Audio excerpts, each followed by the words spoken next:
রাসূল সাল্লাল্লাহু আলাইহি ওয়াসাল্লামের কাছে এসে যদি কেউ বলতে, ইয়া রাসূলুল্লাহ আমি খুব অসুস্থ, রাসূল সাল্লাল্লাহু আলাইহি ওয়াসাল্লাম কি বলতেন জানেন? রাসূল সাল্লাল্লাহু আলাইহি ওয়াসাল্লাম বলতেন, লা বাসা আলাইকা তুহুরুন ইনশাআল্লাহ। ইয়া রাসূলুল্লাহ আমি অসুস্থ, রাসূল সাল্লাল্লাহু আলাইহি ওয়াসাল্লাম বলতেন, আরে don't worry, it will cleanse up you from your sins if Allah wish. ইনশাআল্লাহ এতে তোমার যে গুনাহ টুনা আছে, পাপ আছে, এই পাপগুলোকে আল্লাহ তাআলা এই অসুস্থতা দিয়ে মোচন করে দিচ্ছেন। পড়েন সুবহানাল্লাহ।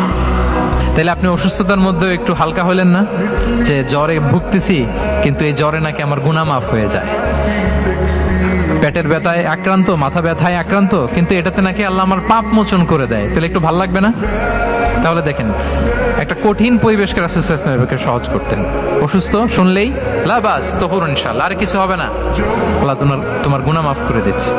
অসুস্থ ব্যক্তি দেখলেই মাথায় হাত দিয়ে দোয়া করতেন, আল্লাহুম্মা রাব্বান নাস আযহিবিল বাস ইশফি আনতাশ শাফি লা শিফাআ ইল্লা শিফাউক শিফাআন লা ইউগাদিরু সাকামা।